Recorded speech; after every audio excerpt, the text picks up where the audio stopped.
Good morning. Thank you for joining with me. We are in A Course in Miracles, 3rd edition, Foundation for Inner Peace. Today we are on Chapter 2, Section 6. Chapter 2 is Separation and the Atonement. Section 6, Fear and Conflict. Let's go ahead and start with a prayer.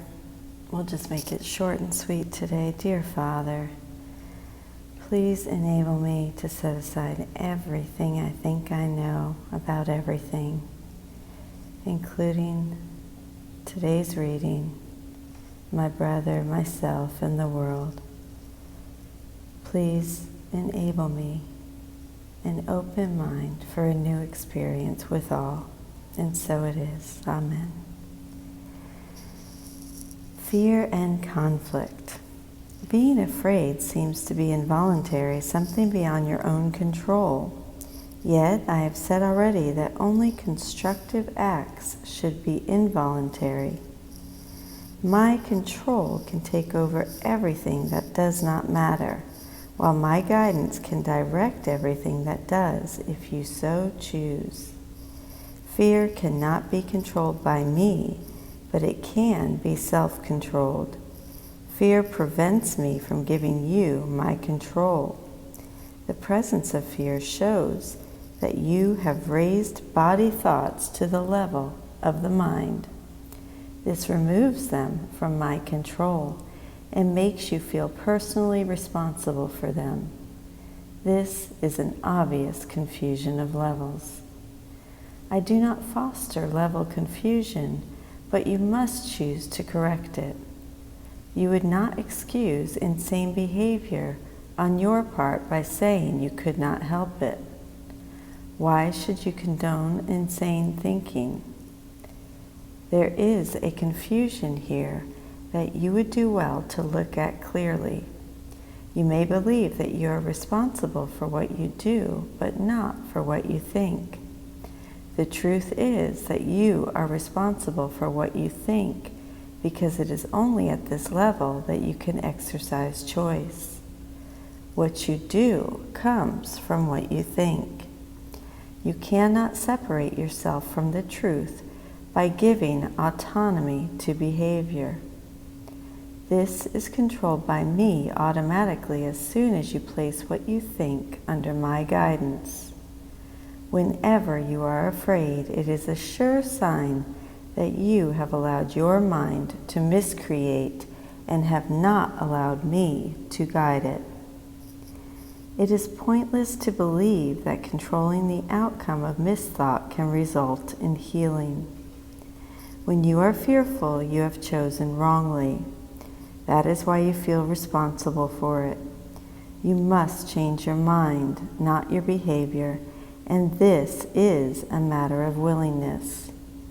You do not need guidance except at the mind level. Correction belongs only at the level where change is possible. Change does not mean anything at the symptom level where it cannot work.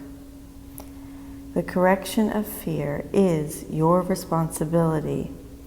When you ask for release from fear, you are implying that it is not. You should ask instead for help in the conditions that have brought the fear about.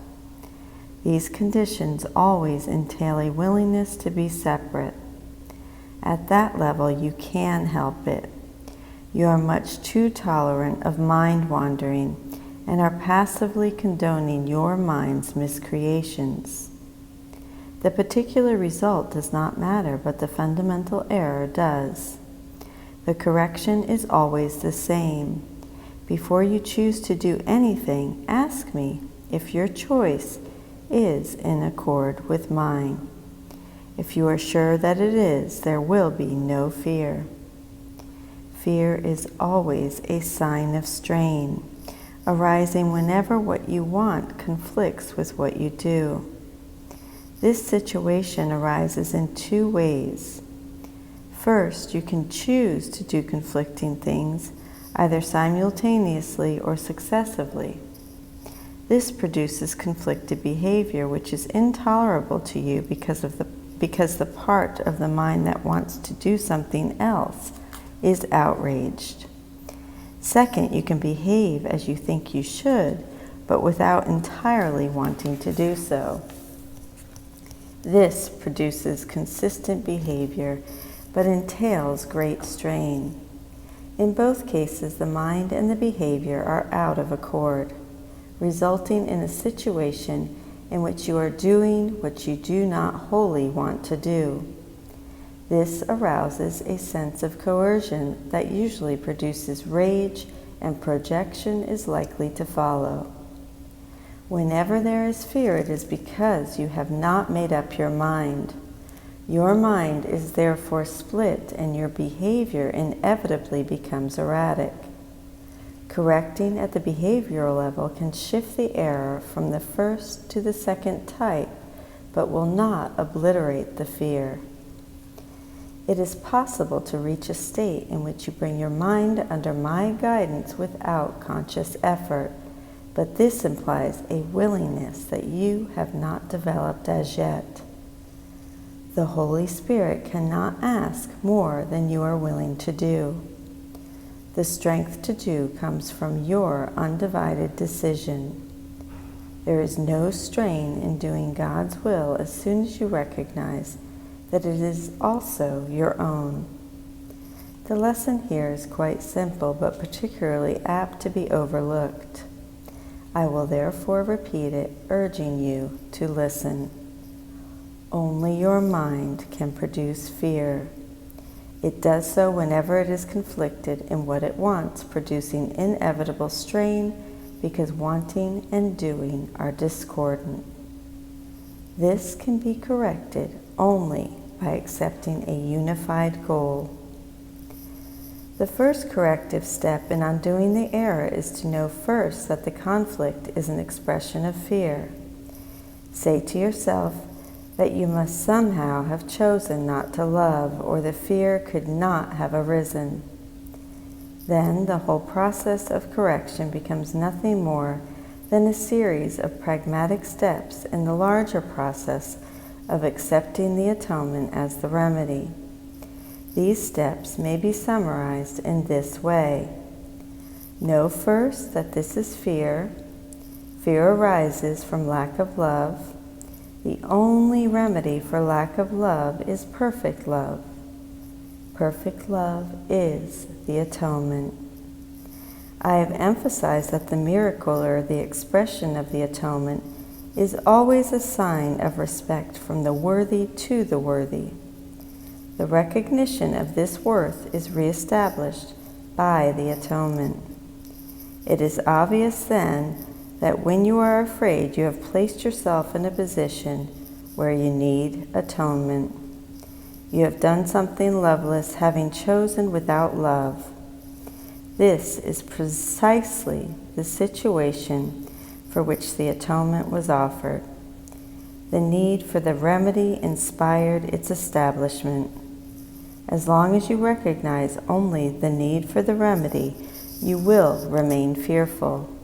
However, as soon as you accept the remedy, you have abolished the fear. This is how true healing occurs.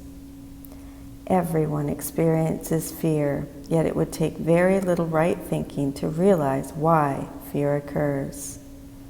Few appreciate the real power of the mind, and no one remains fully aware of it all the time. However, if you hope to spare yourself from fear, there are some things you must realize and realize fully. The mind is very powerful and never loses its creative force. It never sleeps. Every instant it is creating. It is hard to recognize that thought and belief combine into a power surge that can literally move mountains. It appears at first glance that to believe such power about yourself is arrogant, but that is not the real reason you do not believe it. You prefer to believe that your thoughts cannot exert real influence because you are actually afraid of them. This may allay awareness of the guilt, but at the cost of perceiving the mind as impotent. If you believe that what you think is ineffectual, you may cease to be afraid of it, but you are hardly likely to respect it. There are no idle thoughts. All thinking produces form at some level. I love this reading today. If you need to, listen to that again. Open mind, new experience. And let's go ahead and move into our meditation. Let's start with the 2x breath for a count of 3. In through the nose for 2 and out through the mouth for 4.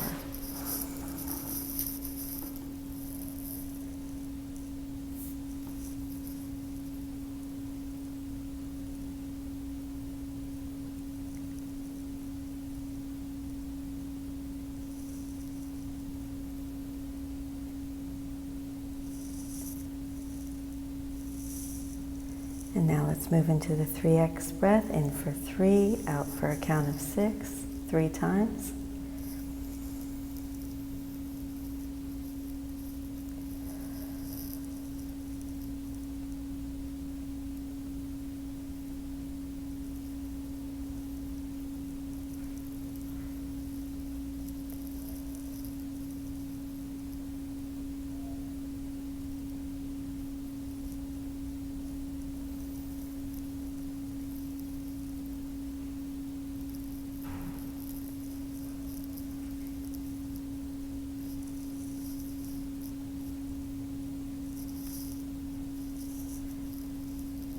And now lastly, let's do our 4x breath, really deep breaths. In for a count of 4, hold on, and out for a count of 8. Again, we'll do this 3 times.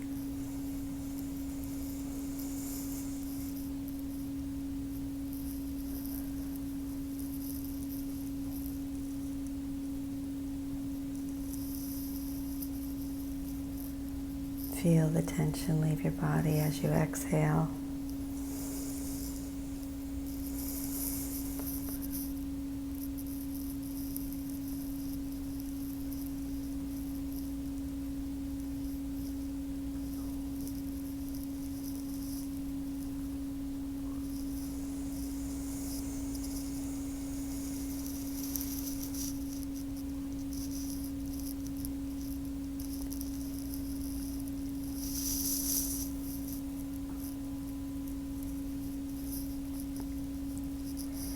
Now let's come to our senses. Feel what you feel in your body. Feel that tension release in your neck and shoulders. Feel any sensations on your skin, any itches, aches, tingling. And let's move to tasting what we taste in our mouth, any bitterness or sweetness. And then hear what we hear. What do you hear closest to you? What do you hear furthest away? And then see what you see through your eyelids, light patterns, any colors. And with a big 4x breath, let's go ahead and smell what you smell.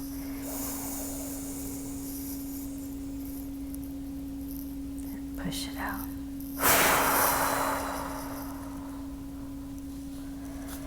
And now let's see our lesson for today, lesson 17. Excuse me. Whoops. Lesson 17, I see no neutral things. That will be our mantra. I hope your eyes are closed, head and neck is free. And let's go ahead and move into our silent meditation. I see no neutral things.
I see no neutral things.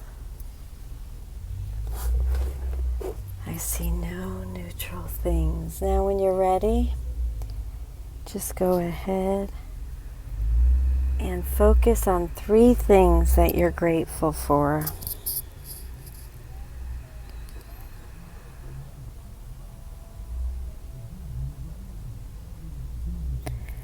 And now let's go ahead and distribute our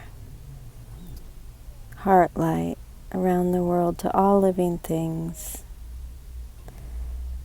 Go ahead and feel it extend from your center out into the world.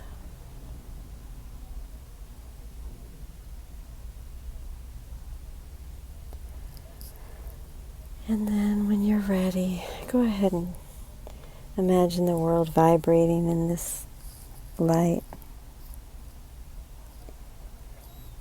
And sit with that for just a few minutes. Go ahead and pull up anybody in your mind that causes you angst, frustration, distress,